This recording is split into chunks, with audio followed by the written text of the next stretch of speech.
Well, it's Friday night. It's 8:37 in the evening, and I just feel like crap. Just plain and simple. I just feel like absolute crap. I'm feeling very angry and very bitter today. His life just hasn't been very fair over a long period of time for me, and I'm quite angry about it. And I really try to be as positive as I can be because I know negativity begets negativity, but when things consistently occur in your life to reinforce that there's always going to be some type of pain that you will be feeling, it's really hard to get around that. And today is one of those days where, I just really don't see the point. Um, Evenings, night times are horrible. I have the most pain at night. My migraines have shifted back to becoming nighttime headaches. So when I go to bed or just around that time, like around this time, usually around 7, 8 o'clock, it's when the migraine usually kicks in, and then I'm usually in some type of pain at night. And the fibromyalgia gets bad a lot of times at night, and I can't sleep because I'm laying on the one thing that hurts. So there's no position I can lay in where it's comfortable, where I don't feel the pain. And that's frustrating. It literally feels like in order for me to sleep, I need to be suspended in the air, with just magically suspended in the air with nothing holding me up there, because that would hurt. And that's impossible. So it just leaves you just this really deep, desolate, helpless feeling. And I'm sick of it. I really am. And then that makes my depression flare up to a point where I'm tired of that. And it's like, well, when will it end? When will I have something consistent in my life that is not revolved around pain? And it interferes with everything. It interferes with family life. It interferes with getting to know who I am. Because right now, all I know is the person who experiences pain. So I go through life with that attitude. There are things I'd like to do, but I know my body's limits. So therefore, I don't expect or push myself to feel or think that I can enjoy certain things in life. It's a lot safer to stay in my cocoon. My cocoon is my bedroom. I'm here in my bed. And I spend most of my time inside these four walls. And it's very lonely. Not very many people in my life, really, I don't really know anybody really personally that experiences what I experience. I've made some very beautiful friends online through support groups. Um, some who live thousands of miles away. And that I do appreciate, and I do cherish those friendships. But when you don't have somebody physically close to you that you can just go and see and be like, today really sucks, and they know exactly what you mean, and you don't have to explain it or have to worry about people saying, oh, I've experienced this, so I felt that, and they have no clue what it is that you go through. Not being able to have that close at hand sometimes is a difficult thing to accept. So, yeah, I do feel alone, you know, and it feels safer for me to stay in my little safe place. But I've been really trying to push myself to do more. And when I do, you know, it's for my own benefit so that I feel like I've done something. So I feel good about myself. So I don't feel like all I do is just lay around, sit around, being unproductive because of my pain. So, my daughter is in Girl Scouts and I volunteered to be the cookie mom. I'm the cookie manager for the troop. So, I collect all the orders. I go pick up extra cookies from the cupboard, and I help organize the cookie booths. So, the girls go out and sell their cookies at different locations. And like literally I feel like kicking myself for like, why did you do this to yourself? Because I have bad days, a couple of days in a row sometimes, and this is one of those weeks. And I was supposed to go to the cookie booth, or the cupboard rather, today to pick up cookies because we have a cookie booth sale on Sunday. And last night was terrible. I didn't sleep good at all. I was in a lot of pain. My ankles, my knees, my wrists, my chest. And when my chest starts to hurt, it's the worst. It literally feels like I'm having tiny heart attacks all night. It's the worst feeling in the world. And so I was exhausted this morning. So when my youngest got on the bus this morning, I just kind of just fell into this sleep, which it was okay, but my mind just can't completely relax and shut off. So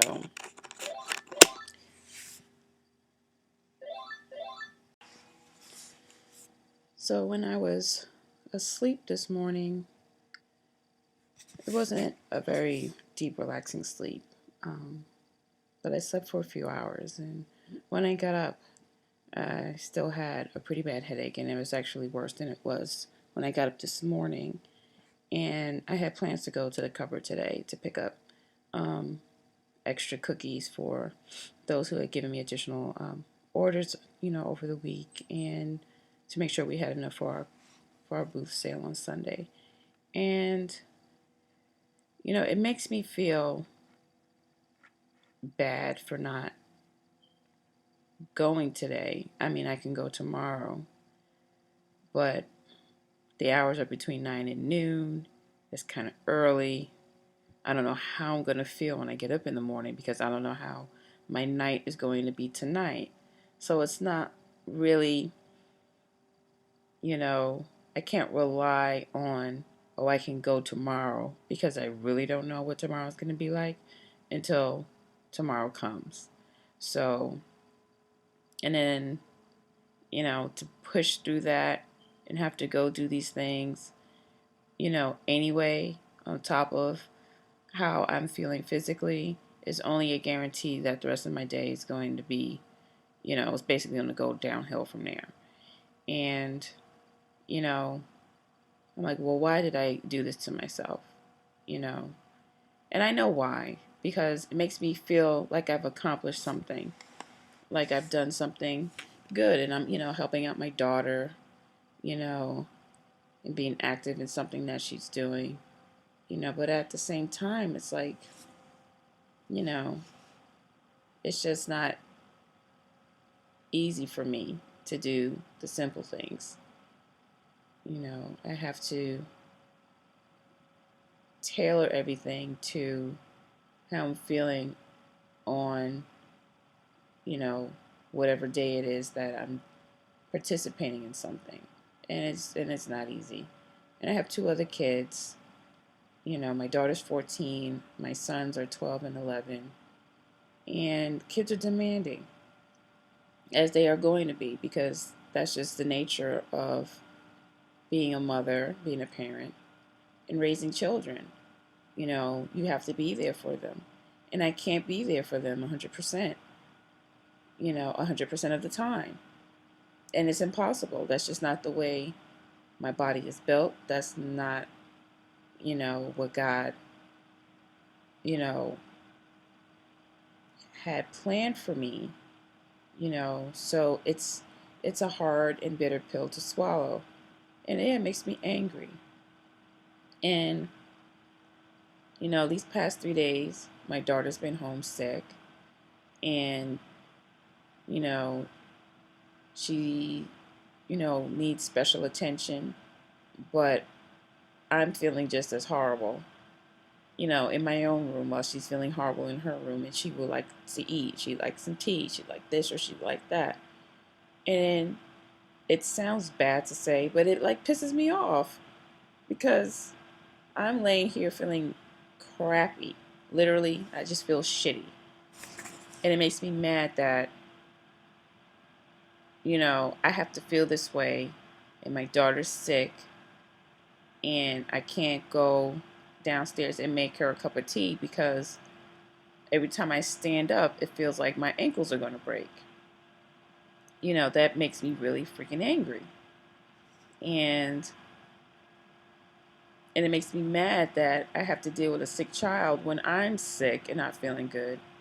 I have to take care of her, but there really isn't anybody around to take care of me. And a lot of times, I just want to feel like I have somebody that is going to take care of me and pick up the pieces around me when I can't do it. And it doesn't happen for me all the time. It's really hard. It's really hard. My husband works midnights. So it kind of leaves me on my own a lot because of his schedule. And it's very frustrating, And so I wind up having to handle a lot by myself. And that's caused me to have no choice but to push through pain and bad situations physically. And that in turn leads to feelings of resentment, in itself. And it's just like, you know, it just plain sucks. It's just really no other way for me to describe it. And just everything is difficult. And the simpler things that shouldn't have me anxious or apprehensive or concerned make me feel all of those things. And that adds so much extra weight on your soul, and a lot of extra stress that a person without these, illnesses, does not have to deal with. And I just want to feel okay. I don't feel okay every day. I don't. And if it's not a moment of battling depression, if it's not a moment of battling anxiety, if it's not a moment of battling pain, migraine, chronic migraine, fibromyalgia, carpal tunnel, insomnia, IBS, all the stuff that comes along with everything else that I have. It's impossible almost sometimes to really see that there is a light at the end of the tunnel.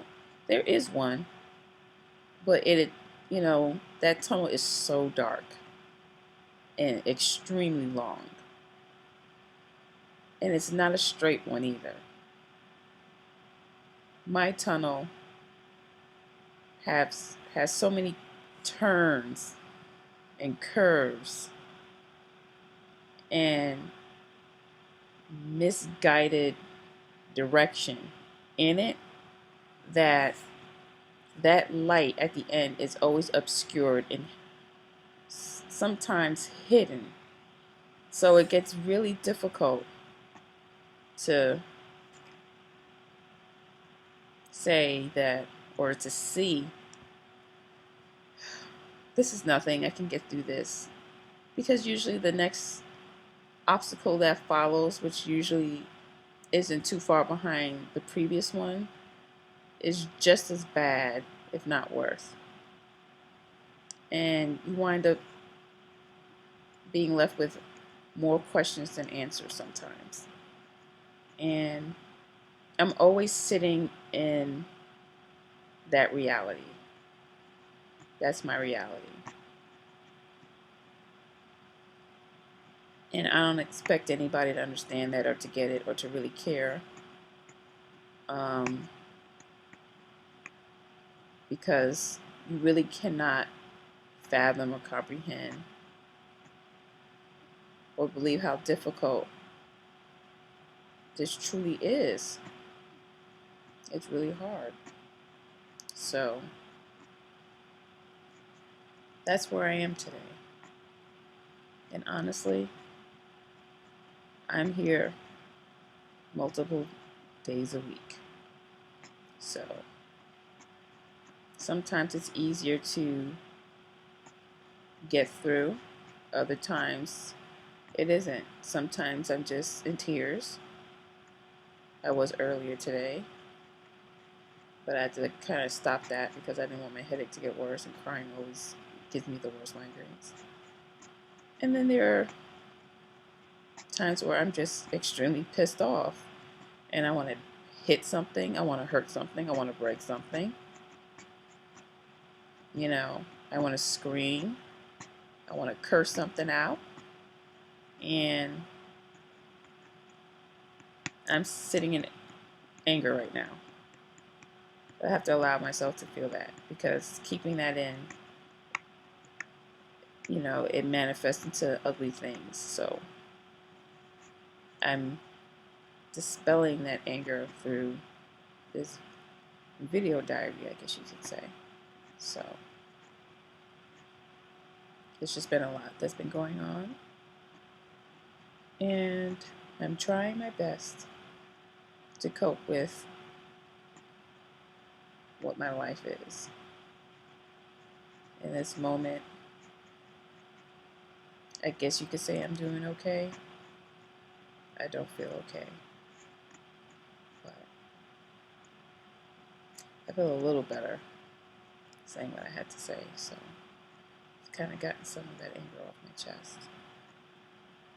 But right now, I have a big bottle of Pinot Grigio, and I'm gonna hope I can enjoy the second glass I'm on without it tearing my brain into a bunch of fragmented pieces of pain like wine usually does. But I'm hoping it'll help relax me and kind of numb me out a little bit, because I'm always feeling everything all the time. So we'll see how that goes. But thanks for listening. Good night.